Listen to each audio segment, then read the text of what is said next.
This video presents the challenges faced during a phacoemulsification of a dense cataract in the presence of iridolenticular coloboma. A coloboma is a congenital malformation resulting in a notch, a hole, or a fissure in any ocular structure. This is a result of the failure of closure of the embryonic fissure, and these closure defects can involve the iris, ciliary body, lens, retina, choroid, or optic nerve. We present the case of a 46-year-old man with progressive loss of vision in his only eye. His visual acuities were hand movements in the right and 360 in the left. He had a right coloboma affecting the macula, and in the left just iridolenticular coloboma and a dense nuclear sclerotic cataract.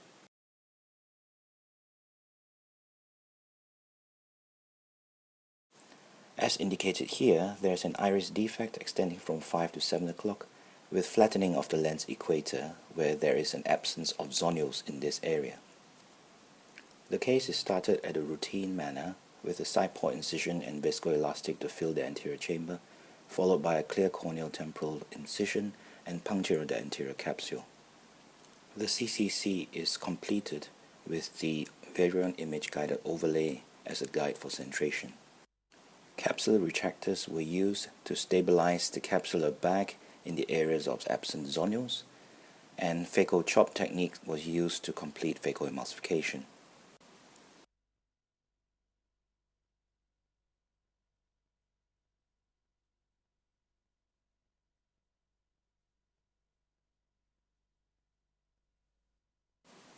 A 3-piece intraocular lens was used with the initial plan of using the more rigid PMMA haptics to provide some additional capsular support.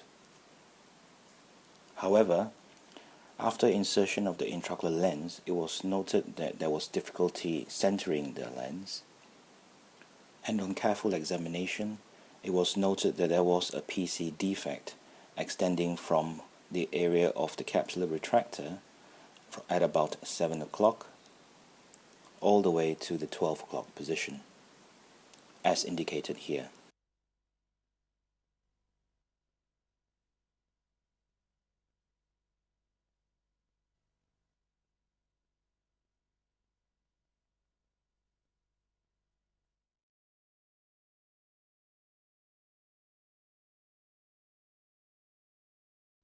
A backup plan was then employed with the insertion of an AC maintainer, and a 23 gauge pars planar anterior retractomy was then performed. The trailing haptic of the intraocular lens had been exteriorized through the main wound to prevent dislocation. The double needle Yamane technique for intrascleral haptic fixation was then employed. Conjunctival markings were made 2 mm from the limbus 180 degrees apart, following the image guidance from the variant overlay.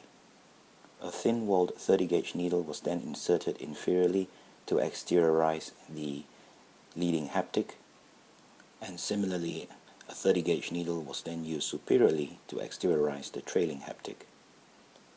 Both haptics were exteriorized simultaneously, and low-heat cautery was used to create a flange at the end of each haptic, which were then buried back into the scleral tunnel.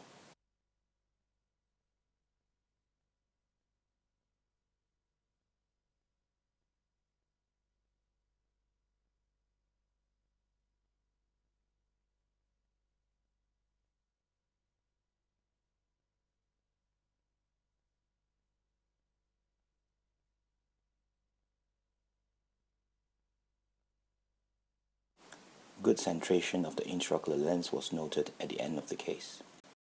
One has to be aware of zonular compromise and have a low threshold for capsular support devices.